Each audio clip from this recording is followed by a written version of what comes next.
श्रीमन्नारायण नारायण नारायण श्रीमन्नारायण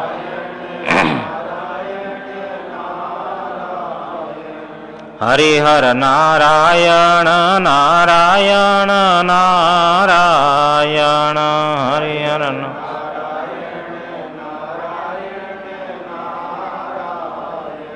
सद्गुरु नारायण नारायण नारायण सद्गुरु नारायण भजमन नारायण नारायण नारायण भजमन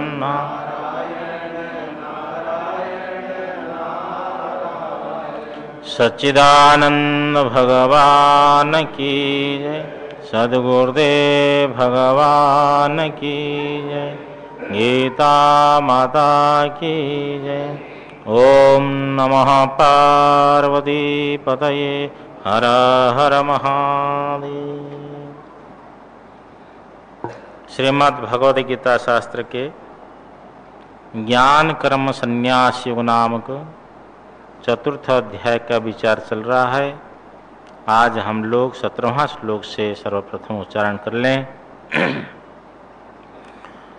कर्मणो ह्यपि बोद्धव्यम बोद्धव्यम च विकर्मणः अकर्मणश्च बोद्धव्यम गहना कर्मणो गतिः कर्मण्यकर्मयः पश्येत् कर्मण्यकर्मयः पश्येत् अकर्मणि च कर्मयः स बुद्धिमान मनुष्येषु स युक्तः कृत्स्नकर्मकृत् स युक्तः कृत्स्नकर्मकृत्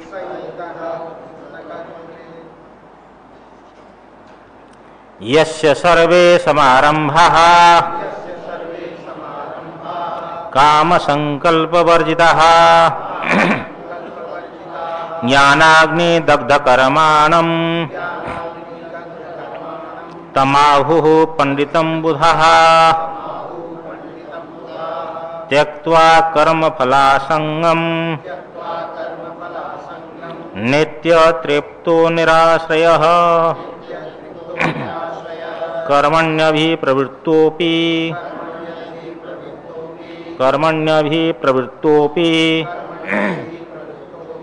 नैव किंचित् करोति सः निराश्रियत चित्तात्मा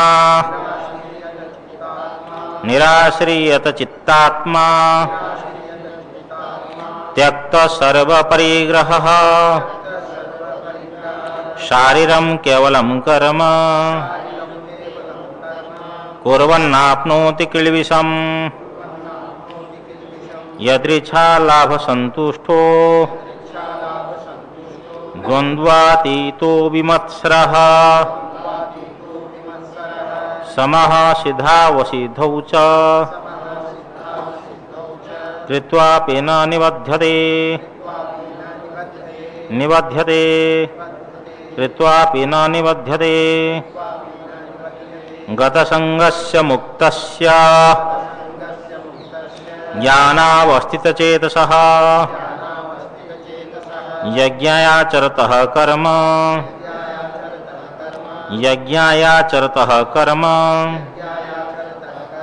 समग्रं प्रविलीयते ब्रह्मार्पणं ब्रह्महविर् ब्रह्माग्नौ ब्रह्मणाहुतं ब्रह्मैव तेन गन्तव्यं ब्रह्मकर्म समाधिना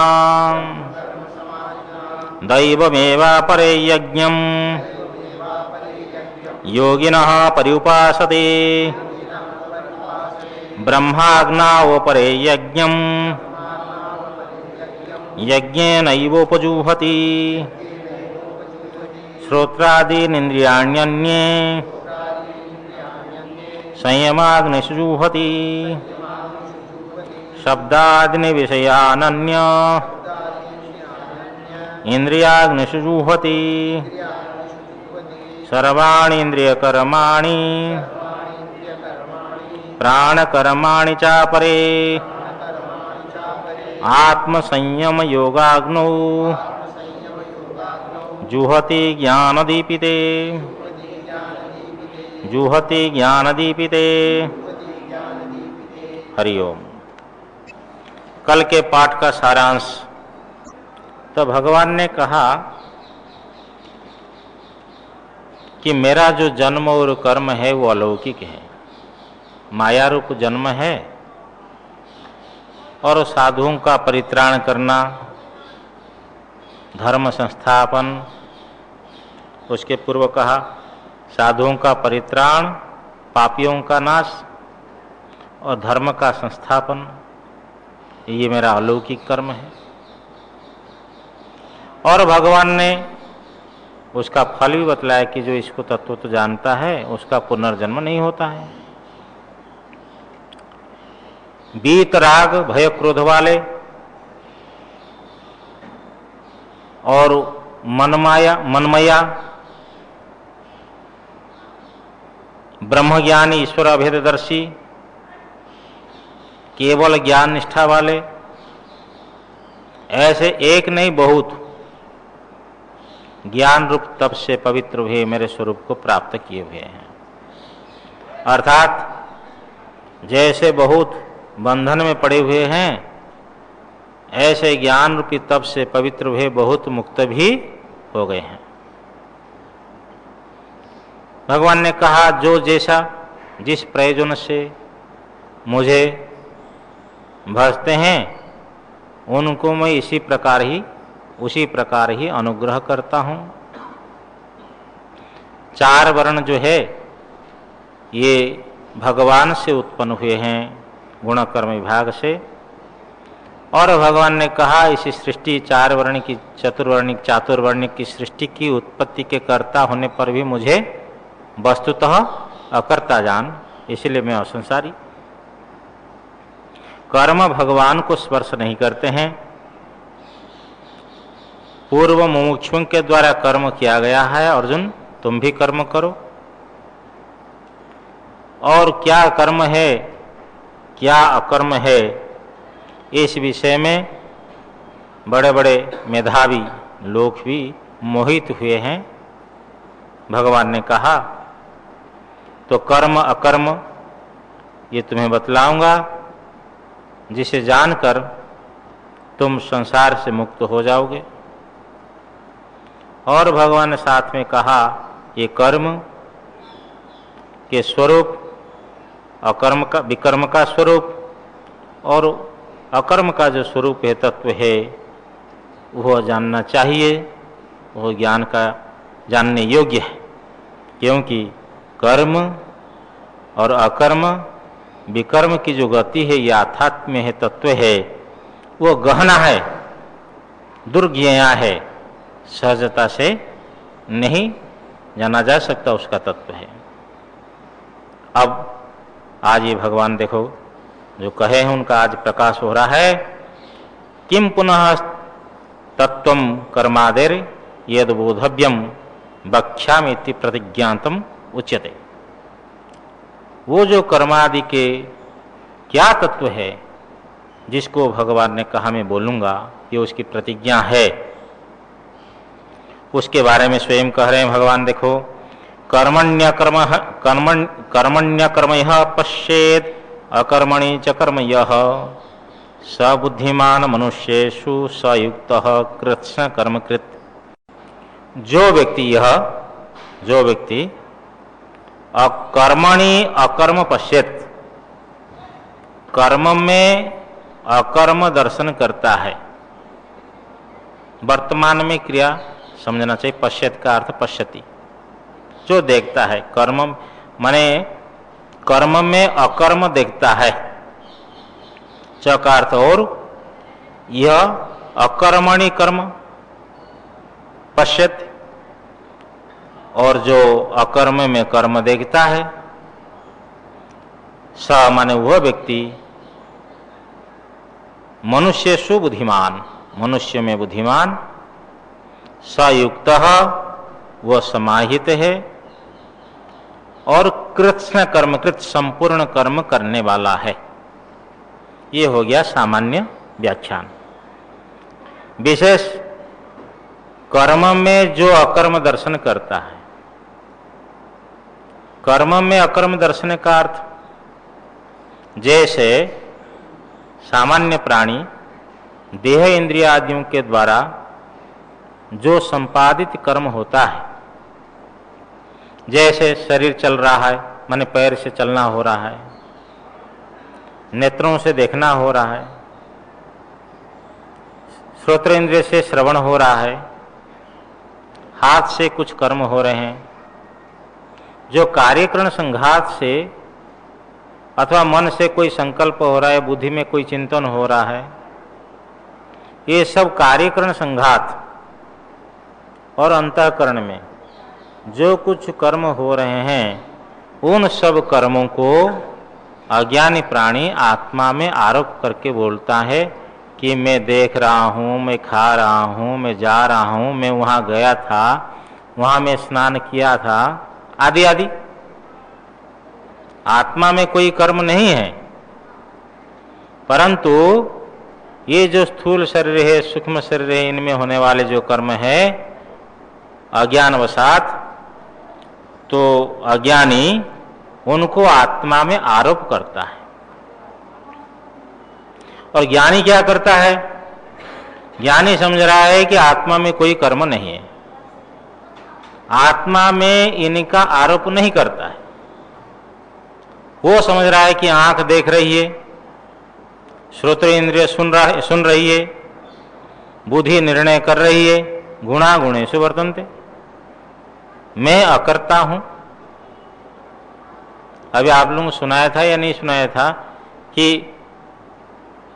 महापुरुष सुना रहे थे कि देखो, तो जमुना के किनारे में गोपियां सब बैठी हुई थी, उस पार जाने के लिए उनके पास में दही, दूध, माखन, छाछ सब भरे थे।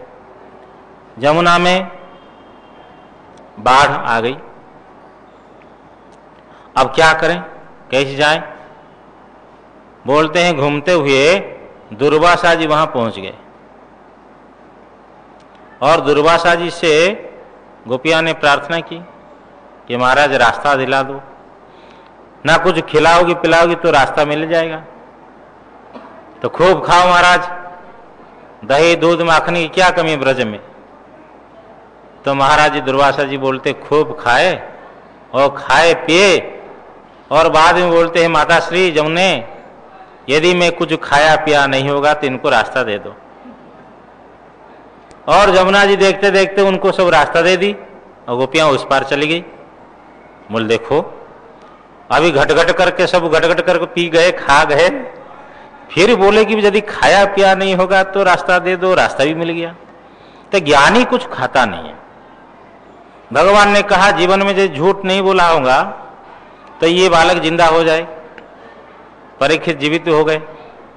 तब भगवान कभी झूठ नहीं बोले, उनके जीवन चरित्र दर्शन झूठ ही झूठ हुए, लेकिन वस्तुतः ज्ञानी भगवान अवतारी ये मानते हैं कि गुणा गुणेषु वर्तन्ते, स्वरूप में कोई कर्म नहीं है, कर्म हो रहा है। अज्ञान की दृष्टि से लग रहा है कि महात्मा जी कहाँ गए, मतलब इच्छा के लिए गए, लेकिन ज्ञानी मान रहा है कि मेरा कहीं जाना आना नहीं है।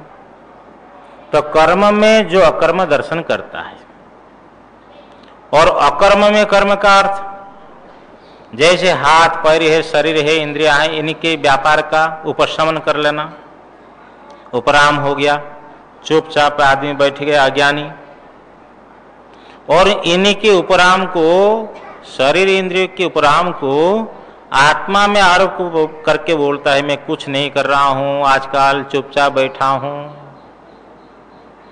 ये नहीं करने का भी अहंकार, आरोप आत्मा में करता है। तो ये जो अकर्म बाहर दृष्टि से तो अकर्म है, लेकिन अंदर क्या हो रहा है, कर्म हो रहा है। आत्मा में आरोप कर दिया कि मैं चुपचाप बैठा हूं, कुछ नहीं कर रहा हूं, तो इसका भी तो अहंकार हो रहा है, ये भी अकर्म है। ये बाहर दृष्टि से अकर्म है, वस्तु तो वो कर्म है। तो अकर्म में जो कर्म दर्शन करता है, जो जहां है, यदि उसी समय वो मान ले कि भाई इंद्रिय के उपराम है, मेरा उपराम नहीं है।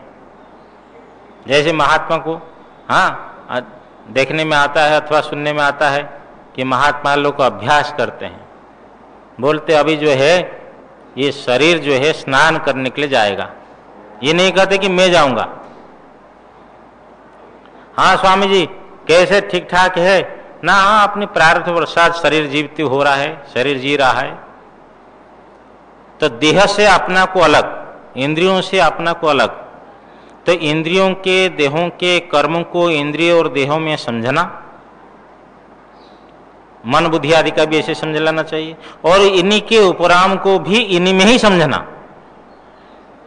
तो वस्तु तो वो ज्ञानी है। लेकिन उल्टा हो जाते, अज्ञानी कर लेते उल्टा।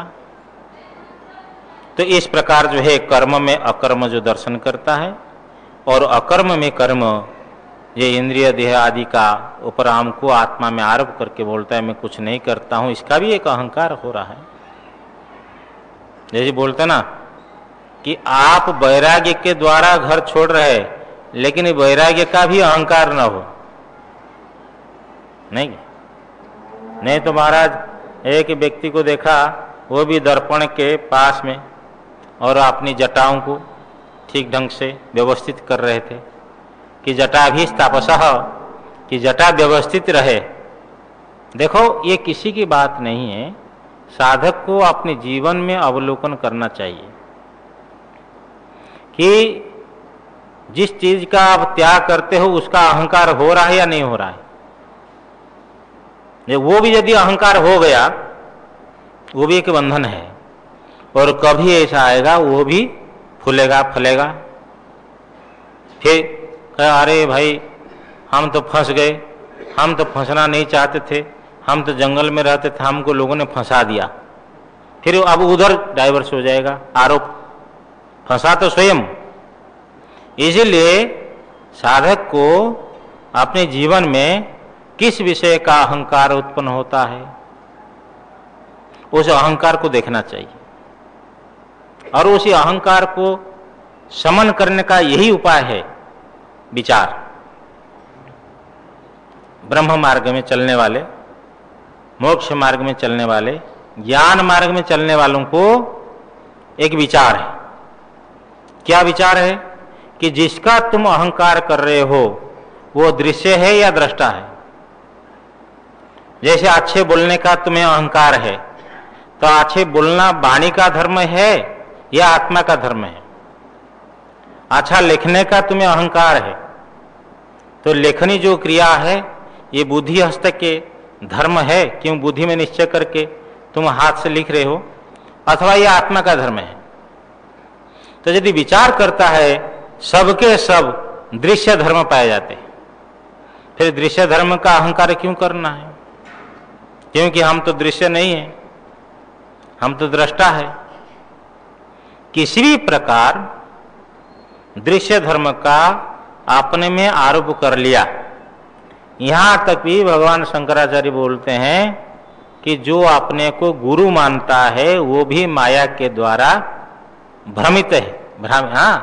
शिष्याचार्यतया तथैव पितृपुत्राद्यात्मना भेदतः स्वप्ने जागृति वा येष पुरुषो माया परिभ्रामितः। माया के द्वारा घुमाया गया हुआ है, क्योंकि अपना को सत चित आनंद से अतिरिक्त गुरु मान लिया ना। जैसे व्यक्ति अपना को मनुष्य मानता है, ब्रह्म से अतिरिक्त मनुष्य माना, तो बंधन का कारण तो है, अथवा बंधन के कारण से ही, तो अविद्या के कारण से ही मनुष्य मानता है। जैसे अविद्या के कारण से अपना को मनुष्य, स्त्री, पुरुष, ब्राह्मण, क्षत्रिय, वैश्य, शूद्र, ब्रह्मचारी, गृहस्थ, वानप्रस्थ, सन्यासी ऐसा मानता है, इसी प्रकार अपना को गुरु मानना। हाँ, लोग गुरु मानते हैं, ऐसा लोग इस शरीर को गुरु मानते, मैं गुरु नहीं हूं। क्योंकि कई महापुरुषों के जीवन में देखने में सुनने में आता है कि भक्त लोग बोलते महाराज, ये जो महाराज थे ना हमारे गुरु महाराज, उनका स्नेह अत्यधिक मेरे ऊपर ही था। ये भी बोलता है, वो भी बोलता है, वो भी बोलता है, तो ये सुनने में आता है। तो हम विचार करते हैं कि गुरु का किसी के पास में स्नेह नहीं था, किसी के ऊपर स्नेह नहीं था, वो तो समान थे। जब वो सम थे तो सम व्यक्ति का जो आकर्षण है, सम व्यक्ति के जो उपकार है सबके प्रति समान है। तो ऐसा महापुरुष अपने को गुरु भी नहीं मानते। एक व्यक्ति आए कहे महाराज मंत्र लेना है, तो हमने किसी विशिष्ट महापुरुष के पास भेज दिए, उनसे उनने दीक्षा ली। एक लेक्चर रहे, अब तो रिटायर हो गए। तो उन्होंने सुनाया कि स्वामी जी कुछ दिन के बाद में मैं फिर गया गुरु जी के दर्शन करने के लिए, तो महात्मा जी मुझे बोलते हैं क्या दीक्षा लेने के लिए आए हो क्या? इस वाक्य को आप ध्यान दीजिए। महात्मा जी बोल रहे हैं क्या दीक्षा लेने के लिए आए हो, अर्थात इनको दीक्षा दी गई है, ये दीक्षित हो चुका है, इसका ज्ञान उनको, उसका मोबाइल नंबर भी अपनी डायरी में नहीं। क्या स्थिति? ये है आत्मनिष्ठा, ये है ब्रह्मनिष्ठा कि कोई नहीं, ये बाहर चल रहा है, लेकिन स्वयं को गुरु मान करके और एक प्रपंच को खड़ा करना, ये भी एक बंधन का कारण है। इसका भी एक अहंकार अपने अंदर में आता है। इसलिए साधक को, जो भी साधक है, चाहे गेरू वस्त्र में हो चाहे सफेद वस्त्र में हो, तो वो इस पॉइंट को देखे कि दृश्य धर्म का अहंकार हमको हो रहा है अथवा दृष्टा का। तो दृष्टा का कोई धर्म नहीं है। दृष्टा का तो जो स्वरूप है, साक्षी का जो स्वरूप है, सत्य चित्त आनंद स्वरूप, अपना स्वरूप है, उसका तो अहंकार करने की कोई आवश्यकता नहीं है। तो जितने अहंकार होते हैं हमारे अंदर में, ये सब बाह्य धर्म, दृश्य धर्म है। हम बड़े क्वालिफाइड पर्सन है, मैं बड़ा योग्य व्यक्ति हूं, इसका भी एक जो अंदर में पकड़ कर रखा है अहंकार, ये भी बंधन का कारण है। एक बहुत बड़ा सेठ के वहां महात्मा जी गए और सेठ ने उनके फैक्ट्री से घुमाए, महाराज ये है, ये है, ये है, 2-2.5 घंटा घुमाते रहे। महाराज जी भी देखते गए, हाँ ठीक है, चलो चलो, हाँ हाँ करते करते करते करते गए। और सेठ को बड़ा अहंकार था कि मैं बड़ा धनी हूं, माना हुआ आदमी हूं। तो महात्मा जी को बिठाया, महात्मा जी जो खाए पिए, हाथ हाँ पैर सब पोछ पाछ कर बोलते हैं, भगत जी ये क्या फोटो है, किसका चित्र है, किसका चित्र है, ऐसा सुनाते सुनाते वहां के भारत के मानचित्र था। बोले भगत जी ये क्या है? महात्मा जी जानते हुए भी शायद पूछ लिए होंगे। बोले महाराज ये भारत के नक्शा है, भारत का मानचित्र है, इसमें क्या होता है? नहीं, इसमें महाराज भारत के प्रमुख सभ्य स्थलों का निर्णय यहाँ संकेत है, हाँ इसमें से दिखाया गया है, दर्शित है। अच्छा तो इसमें आपका नगर कहाँ है, दिखाओ। अब उसके गांव तो भारत के मानचित्र में था नहीं। बोले महाराज इसमें तो अपना गांव का नाम नहीं आ सकता है। बोला अच्छा कहीं तो होगा, एक पेन लाकर दिखाओ, कहीं तो तुम्हारा होगा। महाराज ये हमारा प्रांत है, ये हमारे जिला है, और महाराज ये कस्बा है, इस कस्बा से 3 किलोमीटर दूर में यहाँ हम लोग बैठे हैं। बोला अच्छा इसमें तुम्हारी फैक्ट्री कहाँ होगी, दिखाओ। अब भगत समझ गया कि इतने बड़े अहंकार करने वाले का स्थान यहाँ भी नहीं है। तो महात्मा लोग युक्ति से अहंकार का शमन कराते। तो ये दृश्य धर्म का जो अहंकार होता है, यानी अहंकार को दूर करना, ये साधक का प्रथम कर्तव्य है। और तभी हो सकता है यदि हम दृश्य को दृश्य समझे और दृष्टा को दृष्टा समझे, तभी हो सकता है। अन्यथा तो ये मिला जुला हो गया, तो इसीलिए फिर वो अकर्म हो रहा है उनके दृष्टि से, मैं अकर्ता हूं, लेकिन वस्तु तो उसके अंदर में कर्म हो रहा है। क्योंकि ये इंद्रिय शरीर आदि का जो व्यापार है, उसके उपशम को, उसके व्यापार के राहित्य को तो उन्होंने आरोप किया आत्मा में, तो मैं कर्म नहीं करने वाला हूं, ये जो अहंकार पड़ा हुआ है ये भी एक कर्म है। इस प्रकार ज्ञानी के अंदर में इसका अर्थ क्या है? भाष्यकार भगवान बोलते हैं, देखो ये जो विपरीत दर्शन है, इस विपरीत दर्शन के अपनाय के, इसके दूर करने के लिए ये श्लोक का तात्पर्य है कि सर्वथा विपरीत दर्शन दूर हो जाए। जहां कर्म हो रहा है वहां हम कर्म समझे, और जहां कर्मों का अभाव हो रहा है वहां भी कर्मों के अभाव समझे। कि अभी जो है हमारा नेत्र बंद है, और आप ये नहीं कि मैं 3 घंटा ध्यान कर लेता हूं, इसका भी यदि अहंकार होता है इसको भी दूर करना है। इसलिए भगवान शंकराचार्य ने, देखो आप तो वक्ता थे ना, स्पष्ट बोलने वाले, उनने कहा न वर्णा श्रमाचार धर्मा न मे धारणा ध्यान योगादयोपि। देखो ना ध्यान है, ना धारणा है, ना योग है मेरे। हम तो कह दे कि माता पिता नहीं है हमारा कोई वर्णाश्रम नहीं है, लेकिन भगवान शंकराचार्य कहाँ लेकर के पहुंचाते हैं? जो तुम धारणा कर रहे हो, ध्यान कर रहे हो, समाधि कर रहे हो, लगा रहे हो, अभ्यास कर रहे हो, ये भी तुम्हारा कर्तव्य, ये भी तुम्हारा धर्म नहीं है। न मे धारणा ध्यान योगादयोपि, ये धारणा ध्यान समाधि आदि भी मेरा धर्म नहीं है। अनात्माश्रया हम, ये अनात्मा का आश्रय लेकर बैठा हूं, मन बुद्धि आदि का। ममाध्यास हानात्, मेरे अध्यास दूर हो जाने पर तदेको वशिष्ठ शिव केवलो हम, तद एक अवशिष्ट शिव स्वरूप हूं। भगवान शंकराचार्य को क्या अध्यास था? ये तो दूसरों के लिए शिक्षा देने के लिए ही बोल रहे हैं कि अध्यास दूर हो जाए, उस एक अवशिष्ट शिव स्वरूप है। इसलिए उस एक अवशिष्ट शिव स्वरूप सबका बाद हो जाने के अनंतर जो अवशिष्ट है उसी में हमारी मति लगे, समझना। ये बहुत ग्रंथ पढ़ने के बाद में भी ग्रंथ का अहंकार हो जाता है कि मैं बड़ा विद्वान हूं। देखो भाई, अहंकार का स्रोत जो बहुत है, धाराएं बहुत है, इसलिए साधक को प्रति कोण में, प्रत्येक व्यवस्थित स्थान पर कहां से अहंकार आ रहा है उसको देखना चाहिए।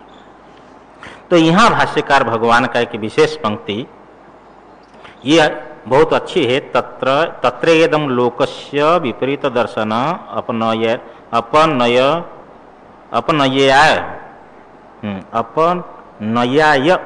आह भगवान कर्मण्यक्रम यह पश्यति इत्यादि। ये जो लोक का मन मनुष्य के विपरीत दर्शन के अपनय, चतुर्थी अपनयाय माने दूर करने के लिए भगवान ने कहा कर्म में अकर्म जो दर्शन करता है। नहीं तो अब आपको एक और हमारे अंदर में जो स्फुरणा हो रही, मैं बोल देता हूं कि कर्म में अकर्म देखता है ज्ञानी, ये तो ठीक है, परंतु अकर्म में कर्म देखता है क्या? उसको फुर्सत है देखने के लिए? भाई कोई व्यक्ति चुपचाप बैठा है और उसके अंदर में अकर्म का अहंकार है, तो कर्म हो रहा है, क्या ज्ञानी उसको देख सकता है कि ऐसा उसके अंदर कर्म हो रहा है? वो किस किस को देखेगा? इसलिए भगवान भाष्यकार ने जो तात्पर्य अर्थ निकाला है वो ठीक। ज्ञानी तो ये समझता है कि चलो गुणा गुणी से वर्तन थे, लेकिन जो लोग को अपनी इंद्रिय आदि को उपसंहार करके चुपचाप बैठ करके अकर्तृ भाव का अहंकार करता है, क्या उसको ज्ञानी देखेगा जाकर कि देखो ये अकर्ता भाव का अहंकार कर रहा है? ये कोई जरूर नहीं है। हाँ, देख भी सकता है उसके आसपास में कोई व्यक्ति ऐसा आकर कहे दे भले। इसलिए भगवान भाष्यकार का जो भावार्थ है कि विपरीत दर्शन निवृत्ति के लिए ही ये भगवान ने कहा सबुद्धिमान मनुष्य सुयुक्त कृष्ण कर्मकृति। इसका अर्थ कि मनुष्य में बुद्धिमान है और समाहित है और संपूर्ण कर्म करने वाला है। क्या ज्ञानी संपूर्ण कर्म करने वाला होता है क्या? उसकी स्तुति की जा रही है। ये नीलकंठ टीकाकार लिखते हैं कर्मयोग फलस्य तत्वज्ञानस्य प्राप्तत्वात् इति स्तुति मात्रम। ये ज्ञानी को जो कहा गया कि वो संपूर्ण कर्म करने वाला, इसका अर्थ यह है कि कर्मयोग का जो फल है तत्वज्ञान, उसको प्राप्त हो गया है। ज्ञानी की स्तुति के लिए कहा गया कि संपूर्ण कर्म करने वाला, वस्तुतः संपूर्ण कर्म उनसे होता ही नहीं है। ये स्तुति के लिए, प्रशंसा के लिए कहा गया है। तो यहाँ विशेष बात ध्यान रखनी है कि जो विपरीत दर्शन है उसको दूर करना है, जिसके लिए कर्मण्य कर्म यह पश्चात कहा गया है। अब जो कर्म में अकर्मादि दर्शन है उसको स्तुति कर रहे हैं भगवान। यस्य सर्वे समारंभाः काम संकल्प वर्जिताः ज्ञानाग्नि दग्ध कर्माणं तमाहुः पंडितं बुधाः।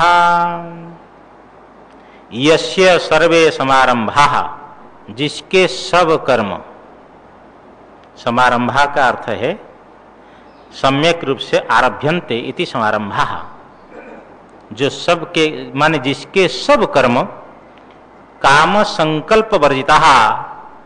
काम का अर्थ है फल तृष्णा और संकल्प का अर्थ है कर्तृत्व अभिमान। ये भगवान टीकाकार मधुसूदन स्वामी ले रहे हैं। बढ़िया अर्थ कि काम का अर्थ फल तृष्णा और संकल्प का अर्थ कर्तृत्व अभिमान। तो साधारण लोक में जो संकल्प समझते हैं, ऐसा संकल्प अर्थ यहाँ नहीं समझना चाहिए। नहीं तो ऐसा इच्छा के बिना क्या कर्म हो सकता है क्या? इसलिए ये कहते हैं काम संकल्प वर्जिता, अर्थात फल तृष्णा और कर्तृत्व अभिमान से रहित जिनके सब कर्म होते हैं। ज्ञानाग्नि दग्ध कर्माणम तमाहु पंडितम बुधा, उस ज्ञान रूपी अग्नि से दग्ध कर्म वाला पंडित को, कर्म वाला को, माने उसे, तम का अर्थ उसे, ज्ञान अग्नि दग्ध कर्माणम, ज्ञान रूपी अग्नि से दग्ध कर्म वाले उसको बुधाहा पंडितम आहुहु, ब्रह्मज्ञानी लोग पंडित बोलते हैं। देखो यहां वेदांत सिद्धांत में 3 कर्मों का प्रतिपादन, 3 प्रकार है कर्म। एक संचित, दूसरा जो है प्रारब्ध और तीसरा क्या है क्रियमाण। तो संचित का अर्थ जैसे उदाहरण स्वरूप हम आपको समझाते हैं कि कोई व्यक्ति कच्चे आम तोड़ लिया, 100 आम तोड़ लिए और उनको भूसा में दबा दिए कि पक जाने पर उसको खाएंगे। अब 10 दिन के बाद में भूसा से सब आम को उन्हें निकाला और टटोला, देखा 20 आम पक चुके हैं। तो बुद्धिमान 20 आम को खाएगा या फिर भूसा में दबाएगा? हाँ, तो उसको खाने के लिए निकालेगा और 80 आम जो है फिर भूसा में दबा देगा। जो भूसा में दबाया वो है संचित, और ये भी संचित था 20। इनमें से जो खाने के लिए निकाला, समझ में आया ना? नहीं, अब खाएगा तो एक आम खाया मीठा है, वाह बढ़िया। दूसरे आम खाया मीठा है, फिर बढ़िया। तीसरा आम आया खट्टा है तो फेंक दिया, बोला अरे बहुत खट्टा है। तो ये जो कर्म, प्रत्येक जीवात्मा का कर्म भंडार है, संचित है। कोई कर्म ऐसा पड़ा है जिसका फल है बिच्छू जन्म, किसी कर्म का फल है सर्प योनि में जन्म लेना है, कोई ऐसा कर्म पड़ा हुआ है जिसमें गधे बनना है। सभी जीवात्माओं के कर्म अलग अलग भंडार के रूप में, संचित के रूप में पड़े हुए हैं। उनमें से कुछ कर्म फल देने के लिए आरंभ हुए, उन कर्मों को कहा जाता है प्रारब्ध, प्रकर्षण आरब्ध, जो आरंभ हो गया। उन प्रारब्धों के आधार पर, प्रारब्ध कर्मों के आधार पर जन्म कहाँ होगा, आयु क्या मिलती है, भोग इनको क्या मिलेगा जीवन भर, कौन इनके माँ, कौन इसके पिता, इसके माँ बाप के साथ कब तक संयोग होगा, ये सब उसी भोग जो है प्रारब्ध कर्म के ऊपर निर्भर करता है। जैसे मीठा आम खाया, खट्टा आम खाया, इसी प्रकार यहाँ पुण्य का फल सुख भोगता है और पाप का फल दुख भोगता है। तो मनुष्य इतर जितने सब प्राणी है, ये सब के सब कर्म के, प्रारब्ध कर्मों के भोगन के अधिकारी है। केवल ये भोग भोग सकते हैं। हाँ, ऐसा देखो, कोई मनुष्य है, उनको झोंपड़ी में भी ठीक ढंग से रहने को नहीं मिलता है, और ऐसे कुत्ता भी है, किसी सेठ साहूकार के घर में है, अथवा कोई बड़े नेता, राष्ट्रपति अथवा प्रधानमंत्री के पास हो, वो एसी में रहता हो, एयर कंडीशन में रहता है, उस कुत्ते को घुमाने वाला भी आदमी नियोजित है, पालन करने वाला, स्नान कराने वाला। ऐसा भी एक नौकर भी कुत्ता के पीछे देखो, ऐसा भी संभव है। तो उस कुत्ता का प्रारब्ध है, उनको भोग भोगना है। इसी प्रकार मनुष्य इतर जितने प्राणी हैं, सबके सब अपने प्रारब्धों का भोग करते हैं, और मनुष्य भी अपना प्रारब्ध का भोग करता है। परंतु मनुष्यों के द्वारा एक नूतन कर्म हो जाता है, नया नया कर्म हो जाता है। जैसे एक दिन में एक शेर 5 आदमी को मार डाले तो उनको पाप नहीं लगेगा, पाप का स्पर्श नहीं होगा। और मनुष्य जानबूझ करके कि मक्खी को मार देता है, वो पाप के भागी हो जाता है। वो जंगल का शेर गंगा में जाकर 10 बार गोता लगावे, वो पुण्य के भागी नहीं है। और मनुष्य गंगा न जाकर के केवल मानस स्नान कर ले गंगा में, तो भी पुण्य के भागी बन जाता है।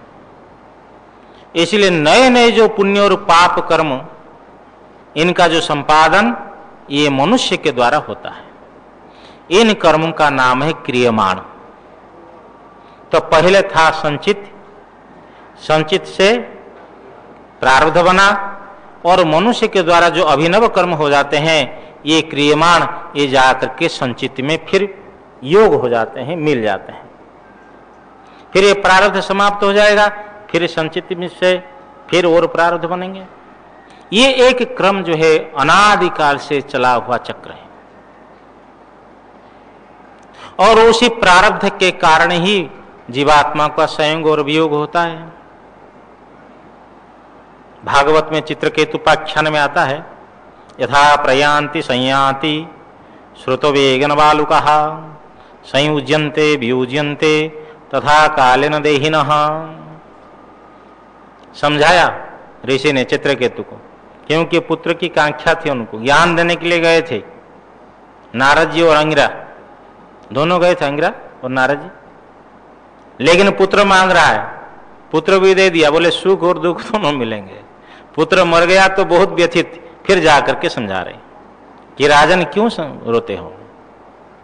जैसे नदी में पड़े हुए बालुकाएं नदी के वेग से प्रवाहित होते हुए, अथवा वो तो पराधीन है, स्वतंत्र तो है नहीं, स्रोत के वेग से इनका संयोग और वियोग होता रहता है। इसी प्रकार जीवात्माओं का संयोग और वियोग काल के अधीन है। काल और साथ साथ में कर्म सापेक्ष है, कर्म के कारण से काल। महाभारत में एक दृष्टांत आता है, आपके शांति पर्व अथवा अनुशासन पर्व में आएगा। एक ब्राह्मणी थी गौतमी, उसका पुत्र को सर्पदंश दिया। सर्पदंशन से उसकी मृत्यु हो गई। तो एक व्याध आया, उसे सर्प को मारने के लिए उद्यत हुआ। सर्प ने कहा रुको, मेरा कोई दोष नहीं है, मुझे मृत्यु प्रेरणा दी। उन्होंने मृत्यु को धिक्कारा। मृत्यु ने कहा रुको, मेरा कोई दोष नहीं है, इनका समय आ गया, काल आ गया। काल को धिक्कारा। काल ने कहा भाई मेरा कोई दोष नहीं, इसका कर्म आ गया। इसी कर्म चक्र से सभी जीवात्मा प्रवाहित है, कोई एक नहीं है। इस अनंत कोटि ब्रह्मांड में अनंत जीवात्मा है, और उनका जन्म और मृत्यु जो है और भोग, ये सब क्या है, कर्म के अधीन है। तो जो प्रारब्ध बन गया है, उस प्रारब्ध के आधार पर जीवात्मा भोग करके फिर पुनः प्रारब्ध को भोग करता है। लेकिन मनुष्य नए नए कर्म प्रारंभ कर लेता है। तो ऐसी स्थिति में मानो कोई व्यक्ति 100 वर्ष की आयु लेकर के मनुष्य उत्पन्न हुआ है, और उसको 50वां वर्ष में आत्म साक्षात्कार हो गया। इसे आत्म साक्षात्कार का यह महिमा है, इसकी महिमा है कि इस जीवन में ज्ञान के पूर्व जो उनसे पुण्य और पाप हुआ हो और अनंत जन्म प्रदान करने वाले जो संचित कर्म पड़े हुए हैं, ये सब के सब दग्ध हो जाते हैं। दग्ध होने का अर्थ है निर्वीज हो जाते हैं, निसमर्थ हो जाते हैं। जैसे चने गेहूं आदि को हम खेत में डाल दें तो वो फिर समय पा करके, हवा है, जल है, इनको पा करके अंकुरित हो जाते हैं। लेकिन यदि उन बीजों को हम उबाल दें अथवा भून ले तो गेहूं चना आदि को, तो फिर खेत में यूरिया डालने पर भी अंकुरित नहीं होंगे, क्योंकि निसमर्थ हो गए। उनके प्ररोह सामर्थ्य को आपने उबाल करके भूंज करके समाप्त कर दिया। इसी प्रकार ये जो ब्रह्म ज्ञान है, ये 50 वर्ष की आयु में इनको जो प्राप्त हुआ, जिस व्यक्ति को प्राप्त हुआ, वो उसके ज्ञान के पूर्व और अनंत जन्मों के प्रदाता जो संचित कर्म है, वो सब के सब निर्वीज हो जाते हैं। और 50 वर्ष के बाद में और 100 वर्ष की आयु लेकर के ये शरीर उत्पन्न हुआ है। इसलिए ज्ञान, और क्योंकि प्रारब्ध और ज्ञान का विरोध नहीं है, ज्ञान होने के लिए भी कुछ सुप्रारब्ध भी तो काम देता है। मानो व्यक्ति प्रयत्न करता है मेरे को ज्ञान हो जाए, लेकिन बहुत बाधाएं आती है, पुरुषार्थ करने पर भी सफल नहीं है। अनंत जन्मों की तपस्या है, उनका प्रयत्न है, तो अनुकूल प्रारब्ध हो गया, ऐसे महापुरुष मिल जाएंगे, ऐसे ही वातावरण मिल जाएगा, सब कुछ, और पुरुषार्थ भी है साथ। केवल प्रारब्ध के ऊपर छोड़, हाँ ये भी याद रखिए, भोग में प्रारब्ध प्रधान है और अभ्युदय निःश्रेयस के लिए जो प्रयत्न करना है उसमें पुरुषार्थ प्रधान है। पुरुषार्थ करते हुए, जैसे कोई व्यक्ति चाहता है कि चलो अब मैं आत्म साक्षात्कार करने के लिए तो प्रत्येक दिन 3, 4, 5 घंटा ध्यान विचार में रहूंगा, मौन रहूंगा। पुरुषार्थ प्रारंभ कर लिया, 2-3 साल हो गया, स्थिति अच्छी हो रही थी, लेकिन उसके शरीर में कैंसर हो गया, विपरीत प्रारब्ध आ गया, वो प्रारब्ध दुष्ट प्रारब्ध आ गया, वो साथ नहीं दिया, वो एक अलग विषय है। लेकिन पुरुषार्थ तो कर रहा था। तो कई बार ऐसा होता है, दुष्ट प्रारब्ध प्रतिबंधक के रूप में आ जाता है। अस्तु, ये 50 वर्ष की जो आयु है, जो जैसे बिजली चल जाने के बाद में पंखा भी थोड़े समय घूमता है, और जिस प्रकार तीर आपने चला दिया, किसी गाय को हरिण समझ करके आपने तीर चला दिया, तो जब तीर निकल चुका है तो आपको पता लगा अरे ये तो गाय है। अब और जो तर्कस में तीर है उसको निकाल रहे थे, उसको तो आप रोक सकते, लेकिन जो आपके हाथ से निकल गया है उसको आप नहीं रोक सकते। वो अपनी वेग के ऊपर निर्भर है, वो जाकर कहाँ गिरेगा। इसी प्रकार ये आत्म साक्षात्कार हो जाने बाद में भी ये जो और 50 वर्ष है ज्ञानी का जो जीवन है, इसके द्वारा कभी किसी को अभिशाप हो गया किसी कारणवशात, अथवा किसी को आशीर्वाद दे दिया, ये जो नए नए कर्म है इसका नाम जो क्रियमाण है, अथवा अपनी स्वभाव से वो हवन पूजन आदि करता रहता है, ये सब होने वाले जो कर्म है वो ज्ञानी को स्पर्श नहीं करते हैं। इतरस्यापि एवं असंश्लेषः पाते तु ब्रह्मसूत्र में इसका निर्णय दिया है। तो क्रियमाण का संश्लेष नहीं होता है और संचित समाप्त निर्विज। अब रहा जो प्रारब्ध है, भोगेन तु इतरे क्षपेत्वा संपद्यते, ब्रह्मसूत्र में इसका निर्णय दिया। तो इस प्रकार जो है भोग से और सब प्रारब्धों को भोग करके अब ये जो 50 वर्ष है उसकी जीवन मुक्ति दशा है। जीवन मुक्ति किसको बोलते हैं? जीवित अवस्था में भी राग द्वेष कर्म, इससे बंधन से क्या हो गया, रहित हो गया, छूट गया। अब राग भी प्रभावित, राग से हम प्रभावित हो रहे हैं अथवा द्वेष से प्रभावित हो रहे हैं, फिर कहे चलो जी हमारा तो जो कुछ होना था हो गया, इससे काम नहीं बनेगा, धोखा खाएंगे, समझे ना। क्योंकि ये सबसे बड़ी साधक की सबसे बड़ी कमाई क्या है? सबसे बड़ी कमाई है कि अपने जीवन में सच्चाई को स्वीकार करें, सत्य के ऊपर में धूल प्रक्षेप न करें। समझ में आया ना? यदि सच्चाई को आप ढक रहे हो कि नहीं तो ऐसा तो नहीं तो ऐसा है, तो समझ लो कि स्वयं को ही धोखा दे रहे हैं और किसी को नहीं। इसलिए कठोपनिषद में निंदा की गई, अविद्याया मंत्रे वर्तमानाः स्वयं धीराः पंडितम मन्यमानाः जंघन्यमाना पर्यन्ति मूढ़ा, जंघन्यमानाः पर्यन्ति मूढ़ा, अंधे नैव नियमाना यथान्धाः। अविद्याया मंत्रे वर्तमानाः, ये उपनिषद में आया है। ये मुंडक उपनिषद में, शायद मुंडक उपनिषद। अविद्याया मंत्रे वर्तमान, अविद्या के गर्भ में पड़े हुए, अर्थात अविद्या के जितने धर्म है उसे कलुषित जीवन है, फिर भी स्वयं धीराः पंडितम मन्यमानाः, स्वयं अपने को विद्वान और पंडित मानने वाले, विवेक और पंडित मानने वाले,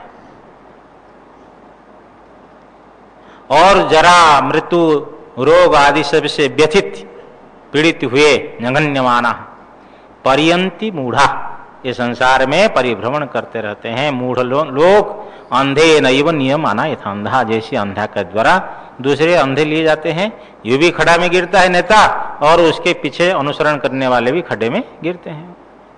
देखो किस प्रकार उपनिषद हमको सजग कराती है कि आप यदि अविद्या क्षेत्र में हो तो इसको स्वीकार करके इसको दूर करना, उसके लिए प्रयत्न करो। जैसे कहते मैं मूर्ख खलगामी ओम जय जगदीश हरे आरती में करते हैं, लेकिन वो आरती समाप्त हो जाए, कोई बोले मूर्ख इधर आओ, तो देख लेना कितने झगड़ा हो जाएगा। अरे अभी तो तुम मंदिर में ही कहा था मैं मूर्ख हूं।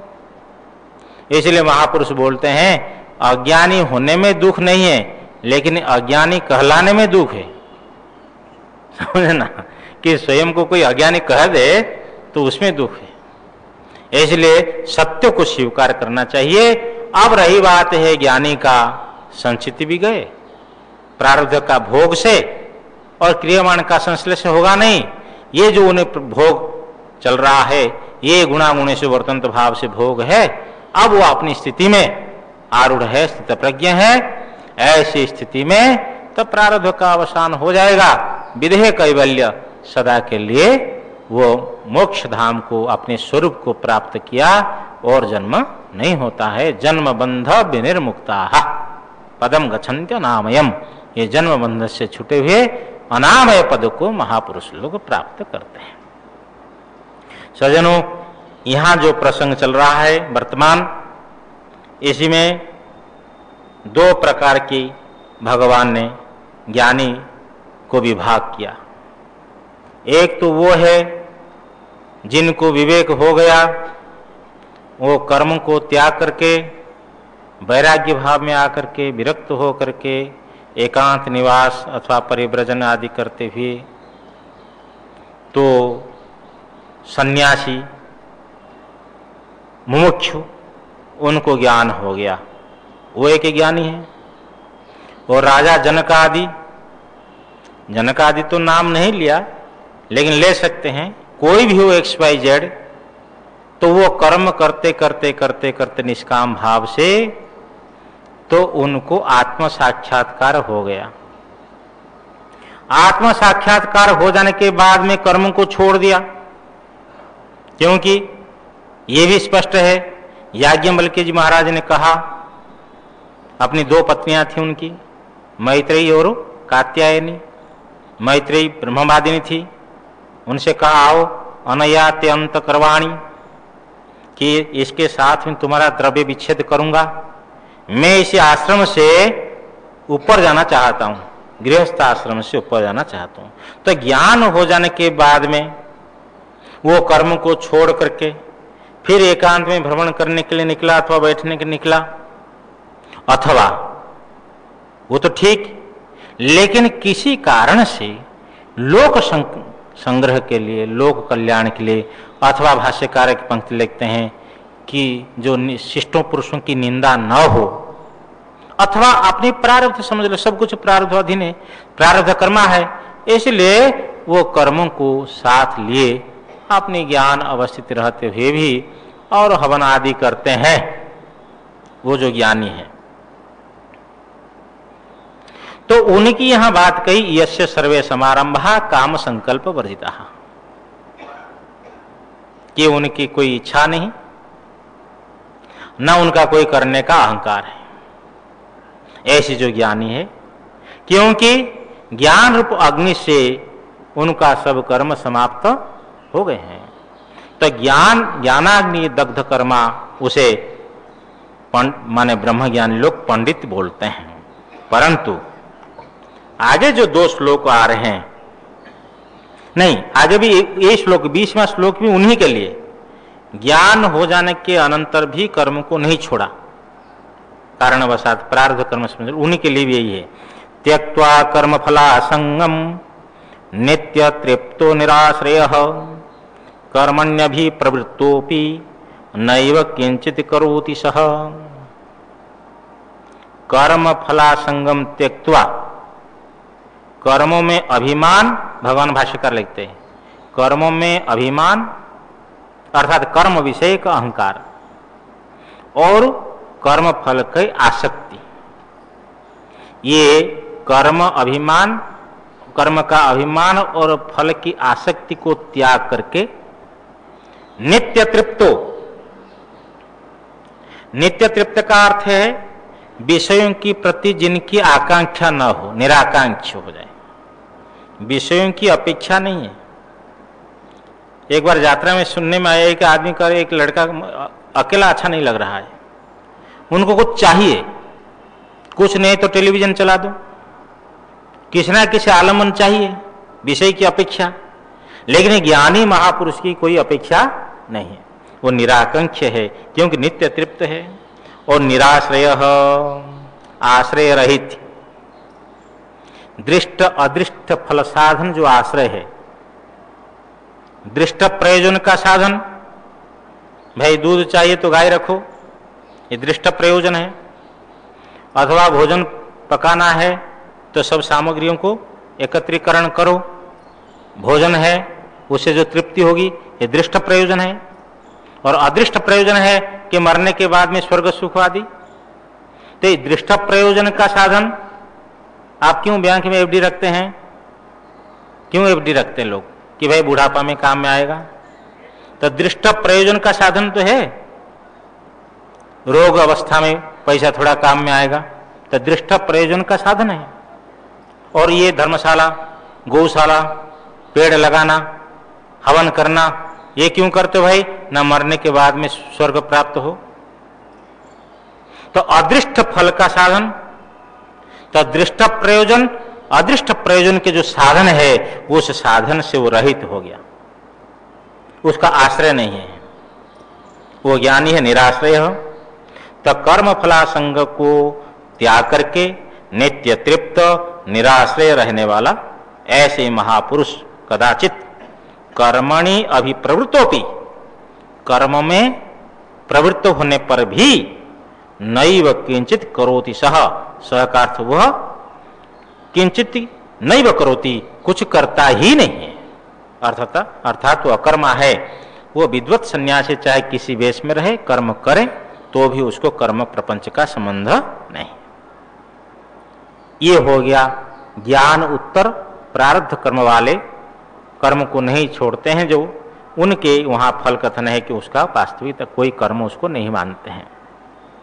परंतु उनसे जो विपरीत है, कर्म में प्रवेश किए नहीं, कर्म पहले ही छोड़ दिए और फिर एकांत में रह करके ध्यान धारणा करके ब्रह्मज्ञानी हो गए, भिक्षावृत्ति में रहने वाले, ऐसी जो महापुरुष है, जो ज्ञानी है, दोनों ज्ञानियों के ज्ञान समान है, दोनों का फल समान है, ये भी ध्यान रखना है।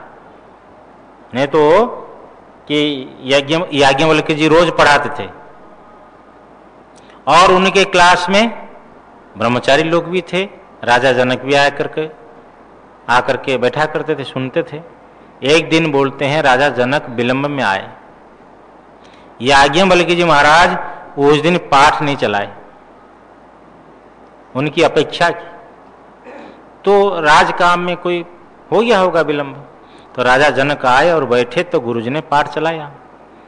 तो जो साधु समर्पित शिष्य लोग थे उनके अंदर में भाव आया कि ये राजा के देश में रहते हैं, इसलिए महाराज का, हमारे गुरुजी का पक्षपात है।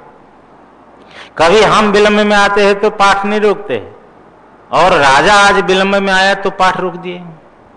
तो याज्ञवल्क्य जी महाराज जी बात को समझ लिए, लेकिन उत्तर नहीं दिए। महापुरुष लोग संकेत से कर उत्तर देते हैं, तो कई दिन हो जाने के बाद में बात पुरानी हो जाती है, सब भूल जाते हैं। एक दिन पाठ चल रहा था और याज्ञवल्क्य जी महाराज ने अपनी योग माया से तो जनकपुरी को जला दिए।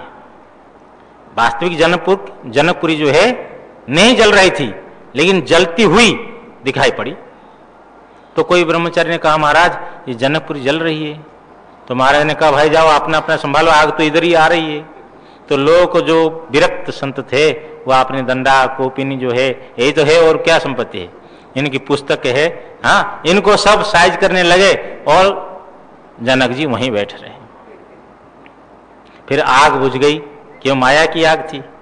जब सब लोग आए देखे राजा जनक बैठे हुए, याज्ञवल्क्य जी ने कहा कि राजन इन लोगों के तो कोपिन जलने की आशा थी, डंडा जलने का आशा थी, और तुम्हारे तो हाँ राज्य जल रहा था, तुम क्यों नहीं उठे? बोले मुझे अनंत वित्त प्राप्त है, मेरा कुछ भी नहीं जलता है, कि मुझे अनंत संपत्ति प्राप्त है, ब्रह्मज्ञानी राजा जनक। तो ऐसी स्थिति में उनको पता लग गया कि महाराज इनके लिए क्यों विलंब के अधिकारी थे। इसलिए सज्जनों, ज्ञान हो जाने के बाद में ना कोई गृहस्थ है, ना कोई सन्यासी है, ना कोई पुरुष है, ना कोई स्त्री है। समझ में? एक सखी संप्रदाय महात्मा के पास कई स्त्रियां आती थी, हाँ, और वैष्णव संत। मैं उनके शिष्य से पूछा कि माताएं आती है, उनको कोई विक्षेप नहीं? बोले वो स्वयं उसी धारा में है कि मैं भी राधा की परिकरी हूं। भाई उसी धारा में है तो उनको क्या विक्षेप होगा? तो ऐसी जो ब्रह्मज्ञानी है उनको क्या स्त्री है, क्या पुरुष है, क्या ऊंचा है, क्या नीचा है, वो तो आत्मस्वरूप में है, ना क्या गृहस्थ है, ना हाँ क्या सन्यासी है। परंतु जो बाह्य दृष्टि से कि जो लोग अभी घर गृहस्थ में रहते हुए ज्ञानी हो गए और कर्म कर रहे हैं, उनको तो कर्म नहीं बांध रहा है, लेकिन जो विरक्त भाव में चलते हुए भिक्षाटन करते हैं और उनको ब्रह्म ज्ञान हो गया है, उन ज्ञानी की क्या स्थिति है, इसके बारे में फिर देखो समय हो गया। फिर जो है फिर कल प्रकाशन होगा कि दो प्रकार के यहाँ भगवान भाष्यकार ने विभाजन किया है। ओम पूर्णमदः पूर्णमिदं पूर्णात् पूर्णमुदच्यते पूर्णस्य पूर्णमादाय पूर्णमेवावशिष्यते। ओम शांति शांति शांति।